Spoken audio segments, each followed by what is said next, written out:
পিটুনি হয়, বেধড়ক পিটুনি হয়, তারপরে হয় ভারতের ব্যাটসম্যানরা আজকে বাংলাদেশের বোলারদের নিয়ে যা করলেন।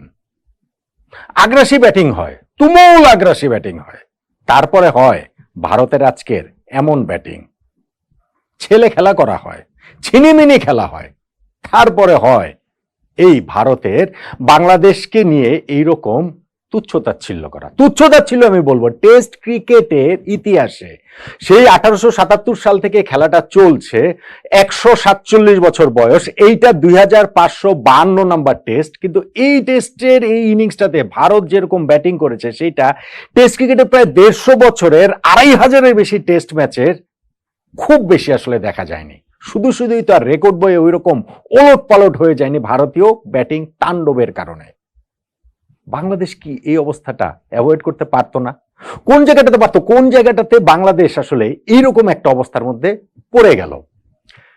দেখুন, কয়েকটা স্ট্যাট দিলেই বুঝতে পারবেন। আমি যে ওই যে 150 বছর 2500 টেস্ট ম্যাচের কথা বললাম, সেটা হিসাব করে দেখুন যে ভারত আজকের এই ম্যাচে তারা 50 রান তুলে ফেলেছে 3 ওভারের মধ্যে। টেস্ট ক্রিকেট ইতিহাসে এত দ্রুত 50 রান কেউ কখনো কোনো দল তুলতে পারেনি। 10.1 ওভারে ভারত 100 করেছে, সেটাও দ্রুততম। 18.2 ওভারে 150 রান করেছে, এর চেয়ে দ্রুত 150 কোনো দল কখনো করতে পারেনি। 24.2 ওভারে 200 রান তুলে ফেলেছে, দ্রুততম। 30.1 ওভারে তারা 250 রান করেছে, এইখানটাতেও তারা দ্রুততম। 300টাও আসলে হয়নি, যে লাস্টের দিক থেকে 285 উইকেটে ডিক্লেয়ার করেছে বলে সেই রেকর্ডটা হয়নি। কিন্তু সেটা না হলে কি দ্রুততম 50, 100, 150, 200, 250 রান যেটা ভারত করেছে সেইটা অভূতপূর্ব। টেস্ট ক্রিকেট এরকম কোনো কিছু কখনোই দেখেনি।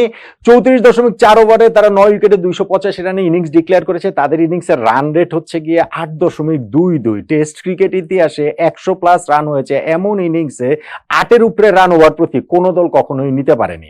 বাংলাদেশের আজকে কি অবস্থা ছিল, এই স্ট্যাটগুলোই আসলে সেটা প্রমাণ করে দিচ্ছে, স্ট্যাটগুলো সেটা বুঝিয়ে দিচ্ছে। এখন ভারত এইখানটাতে তারা যখন ম্যাচে বৃষ্টির কারণে প্রায় হচ্ছে গিয়ে 3 দিনের মধ্যে আসলে বেসিক্যালি একটা সেশন খেলা হয়েছে, তখন তারা এরকম একটা এগ্রেসিভ মুডে থাকবে, বাংলাদেশকে 233 রান অলআউট করে দেয়, সেটা স্বাভাবিক। এবং টোনটা সেট করে দিয়েছেন একদম শুরু থেকেই তাদের ব্যাটসম্যানরা। ধরুন রোহিত শর্মা মুখোমুখি হওয়া প্রথম 2টা বলেই তিনি ছক্কা মেরেছেন খালেদকে। প্রথম বলটা স্টেপ আউট করে গিয়ে মেরেছেন, পরেরটা পুল করে মেরেছেন। হিসাব টিসাব রাখা হয় যতদিন টেস্ট ক্রিকেটের এইসব খুঁটিনাটি বিষয়, সেই রেকর্ড বলছে যে মুখোমুখি হওয়া প্রথম 2 বলে 2 ছক্কা মারা চতুর্থ ব্যাটসম্যান এই রোহিত শর্মা। এবং তিনি ছোট্ট একটা ইনিংস খেলেছেন, কিন্তু মাত্র 23 রান, মাত্র 11টা বল খেলেছেন, কিন্তু ওইখানে যে তিনি 3টা ছক্কা মেরেছেন, 209 স্ট্রাইক রেটে ব্যাটিং করেছেন, এবং যশস্বী জয়সওয়ালের সঙ্গে ওই যে পার্টনারশিপটা গড়ে দিয়েছেন, ওপেনিং পার্টনারশিপ, সেটাই তাদের ইনিংসের টোনটা সেট করে দিয়েছে। জয়সওয়ালের কথাটা দেখুন যে তিনি 72 রান করেছেন 51 বলে, এবং সেইখানটাতে হচ্ছে গিয়ে সেঞ্চুরি মিস করেছেন। কোন আক্ষেপ আছে? আক্ষেপ থাকার কোনো কারণ নাই। 31 বলে তিনি 50 করে ফেলেছেন। আজকে এই দল যেভাবে খেলবে সেইটা অনুযায়ী হচ্ছে গিয়ে পুরো টিমের কজে ব্যাটিং করাটাই হচ্ছে গিয়ে মুখ্য ব্যাপার। সেখানে সেঞ্চুরি মিস করলেন কি করলেন না, এগুলো আসলে খুবই তুচ্ছ ব্যাপার, এগুলোতে আসলে ম্যাটারই করে না। পরের দিকের ব্যাটসম্যানরা ওই যে শুরুতে যে ওপেনিং পার্টনারশিপ যেরকম তারা করেছে, পরের দিকের ব্যাটসম্যানরাও সেটা আসলে ধারাটা ধরে রেখেছে। আপনি এখানে দেখুন যে KL রাহুল, তিনিও তো 68 রানে অপরাজিত ছিলেন, তিনি 33 বলে 50 করেছেন।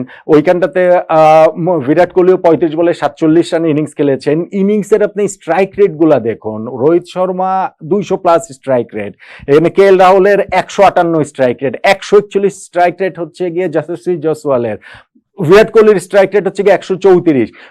5 জন ব্যাটসম্যান অন্তত পক্ষে 20+ রান করেছেন, এবং স্ট্রাইক রেট হচ্ছে গিয়ে এরকম 100+। এইটাও টেস্ট ক্রিকেট ইতিহাসে এর আগে একবারই দেখেছিল। আমাদের যে কিরকম দিন দশার মধ্যে আমরা ছিলাম, আমাদের কি দৈন্যতার মধ্যে আমাদের বোলিং এবং ফিল্ডিং এলোমেলো ফিল্ডিং হয়েছে, সেটাই আসলে বুঝিয়ে দিচ্ছে, বোঝা যাচ্ছে। এখন আমাদের বোলারদের মধ্যেও কিন্তু কেউ যে কোনো একটুখানি রেসপেক্ট আদায় করে নেবেন প্রতিপক্ষের, একটুখানি হচ্ছে গিয়ে এরকম একটা বিরুদ্ধ সময়ে গিয়ে বুক চিতিয়ে দাঁড়িয়ে যাবেন, সেরকম কিন্তু আসলে কেউ ছিলেন না।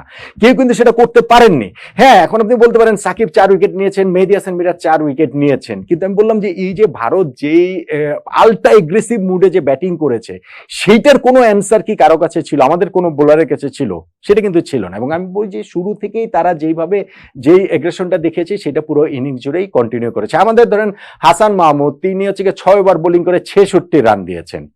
6 ওভারে 66 রান মানে হচ্ছে ওভার প্রতি 11 রান করে দিয়েছেন। আরেক pacer Syed Khaled Ahmed 4 over bowling করে 43 রান দিয়েছেন, প্রায় 11 রান করেই দিয়েছেন। সঙ্গে আমাদের স্পিনারদের মধ্যে হচ্ছে গিয়ে তাইজুল, তিনি 7 ওভার বোলিং করে 54 রান দিয়েছেন, ওভার প্রতি প্রায় 8 রান করে দিয়েছেন। সাকিবও এখানে 7 ওভার বোলিং করে 78 রান দিয়েছেন, 7-এর উপরে রান দিয়েছেন। সবচেয়ে ভালো আর কি, মানে রান দেওয়ার দিক থেকে সবচেয়ে ভালো যে অবস্থা সেই মেহেদী হাসান মিরাজের, তিনিও 6.4 ওভার বোলিং করে তিনি ওই 41 না 42 রান দিয়েছেন। সেই জায়গাটাতে তার ইকোনমিটাই হচ্ছে গিয়ে 6.15 ওভার প্রতি রান দেওয়াটা সেই জায়গাটাতেই একটুখানি সম্মানজনক। কিন্তু কোনোটাই কি ভারতের এই যেই রান স্রোত সেটা থেকে আমরা বাধা তুলতে পেরেছি? আমাদের কেউ পেরেছেন? কোনো ব্যাটসম্যান বোলার পেরেছেন? কেউ কিন্তু আমরা আসলে সেটা পারিনি, আমরা ব্যর্থ হয়েছি। লাস্ট উইকে আমরা 9টা উইকেট পেয়েছি। সেইখানে আমি শুধু বলবো যে লাঞ্চের পরে পরপর 2 ওভারে যে সাকিব 2টা উইকেট নিলেন, গিল এবং পান্টের, ওই জায়গাটাতে আমরা একটুখানি ম্যাচে ফেরার মতো একটা অবস্থা হয়েছিল। ফিল্ডিং এর কথাও বলতে হয় যে ওইখানটাতে যদি কোহলিকে রান আউট করতে পারতেন খালেদ, তখন হয়তো বা বাংলাদেশ ওইখান থেকে হচ্ছে গিয়ে একটা কামব্যাকের রাস্তা পেলেও পেতে পারতো। শেষ দিকে গিয়ে তারা মারার চেষ্টা করেছে, শেষ দিকে না মানে পুরোটাই মারার চেষ্টা করেছে, এবং শেষ দিকে হচ্ছে গিয়ে টাইমের যখন হিসাব নিকাশটা রয়েছে সেই কারণে আমরা কিছু উইকেট তুলে নিয়েছি। আমাদের এখানে উইকেটের কি বলে চলে যে সাকিব 4টা উইকেট পেয়েছেন, মিরাজ 4টা উইকেট পেয়েছেন, হাসান মাহমুদ 1টা উইকেট পেয়েছেন, কিন্তু শেষ পর্যন্ত গিয়ে ভারতের এই ব্যাটিং তাণ্ডবের কোনো জবাব বাংলাদেশের সামনে ছিল না। আমার কাছে যেটা মনে হয়েছে যে কেন হয়েছে, অবভিয়াসলি স্কিলের দিক থেকে ভারত এগিয়ে রয়েছে, কিন্তু একই সঙ্গে মাইন্ডসেটও তাই। টেস্টটা যে অবস্থাতে ছিল, বাংলাদেশকে প্রথম ইনিংস অল আউট করে দেওয়ার পরেও 233 রানে টেস্টে যেটুকু সময় বাকি ছিল তাতে ড্র ছাড়া অন্য কোনো রেজাল্ট আসলে ভাবা যাচ্ছিল না, আপনি যদি নর্মাল কাগজে কলম হিসাব করেন। কিন্তু ভারত একটা চান্স নিতে চেয়েছে এবং তারা তাদের ওই মেন্টালিটি, ওই সুপিরিয়র যে স্কিলের সঙ্গে তাদের সুপিরিয়র মেন্টালিটি যোগ হওয়ার কারণে শুরুতেই যে বাংলাদেশকে অ্যাটাক করেছে না, ওইখানে বাংলাদেশ একেবারে হতোদ্যম হয়ে পড়েছে, বাংলাদেশ একেবারে হতভম্ব হয়ে পড়েছে।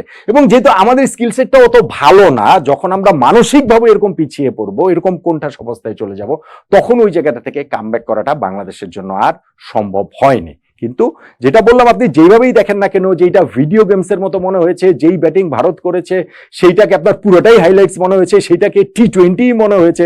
রোহিত শর্মাকে মনে হয়নি যে টি20 থেকে তিনি আসলে অবসর নিয়েছেন কেন। তাদের প্রত্যেকের কথাই পড়ে, যতগুলো ব্যাটসম্যান রয়েছে তাদের প্রায়, রোহিত শর্মার কথাটা আমি স্পেশালি আলাদা করে বলছি কারণ রোহিত শর্মা এই রোলটা স্পেশালি গত 2টা ওয়ার্ল্ড কাপে, 2023 one day world cup, 2024 T20 world কাপে টিমের জন্য তিনি এই রোলটা প্লে করেছেন এবং পুরো ওয়ার্ল্ড কাপ জুড়ে সেটার ইম্প্যাক্ট ছিল। 2023 ওয়ানডে ওয়ার্ল্ড কাপটা তারা ফাইনালে গিয়ে জিততে পারেনি, কিন্তু 2024 টি20 ওয়ার্ল্ড কাপটা কিন্তু তারা জিতে গিয়েছে। আমি এই ম্যাচটাকে মোটেও ওই মাত্রার বলছি না, কিন্তু আমি বলছি যে ভারতের এই টিমটার মেন্টালিটি কি, তাদের ক্যাপ্টেন নিজেকে এক অর্থে কোট আনকোট স্যাক্রিফাইস করে, মানে এইভাবে শুরুটা করে পুরো টিমের মধ্যে কনফিডেন্সটা ছড়িয়ে দেওয়ার মতো একটা যে জায়গাটা তিনি নিয়ে গেছেন, সেইটাই আমরা পুরো ভারতীয় টিমটাতে আসলে দেখতে পেরেছি। বাংলাদেশের কেউ এই জায়গাটাতে আর বুক চিতিয়ে দাঁড়াতে পারেনি, পাল্টা যে হচ্ছে গিয়ে প্রতিরোধ গড়ে তোলার যে জায়গাটা সেইটা আমরা আসলে করতে পারিনি। যেই কারণেই টেস্টটাতে ভারত এত তাণ্ডব চালিয়েছিল তাদের ব্যাটিং লাইন আপ, এবং এইরকম রেকর্ড করেছে 150 বছরের টেস্ট ক্রিকেট ইতিহাসে 2500 টেস্টে যা হয়নি সেরকম অনেকগুলো